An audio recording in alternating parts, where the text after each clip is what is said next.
السلام علیکم ورحمۃ اللہ وبرکاتہ۔ پاکستان سے سیف مدنی صاحب نے سوال بھیجا ہے کہ پاکستان میں فون کمپنیاں اپنے صارفین کو آفر کرتی ہیں کہ اگر تم ہمارے ہاں اکاؤنٹ کھلواؤ، اس میں 1000 روپیہ رکھو تو اس کے بدلے میں تمہیں 1000 منٹس اور کچھ ٹیکسٹ میسیجز فری دیے جائیں گے۔ یہ سروسز مشروط ہیں 1000 روپیہ ان کے ہاں اکاؤنٹ میں رکھنے سے۔ سیف مدنی صاحب پوچھنا چاہتے ہیں کہ کیا یہ جائز صورت ہے یا یہ بھی سود کی ہی ایک صورت ہے؟ جی سیف مدنی صاحب، یہ بھی سود کی ہی ایک جدید شکل ہے۔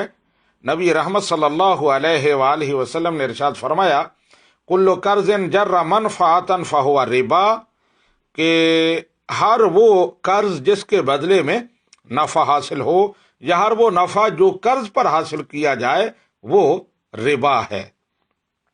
آپ نے جو صورتحال بیان کی ہے اور جس کے حوالے سے پوچھا ہے، بالکل اسی سے ملتی جلتی ایک مثال سنن بہقی میں موجود ہے۔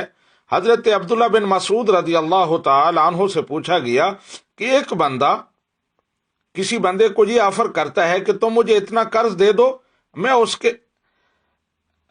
اس کے بدلے میں تمہیں اپنے گھوڑے پر سواری کراؤں گا یا گھوڑا سواری کے لیے دوں گا۔ یا کوئی بندہ دوسرے کو یہ کہتا ہے کہ میں تمہیں اتنا قرض دیتا ہوں لیکن اس کے بدلے میں تمہارے گھوڑے پر سواری کروں گا، تو حضرت عبداللہ بن مسعود سے پوچھا گیا کہ اس کا شرعی حکم کیا ہے؟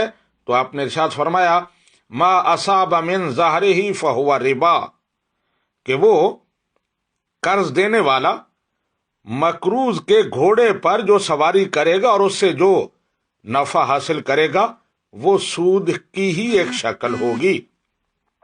تو اس پر قیاس کرتے ہوئے واضح طور پر یہی لگتا ہے کہ آپ نے جو صورتحال بیان کی ہے وہ سود کی ہی شکل بنتی ہے، اس لیے اس سے پرہیز کرنا چاہیے۔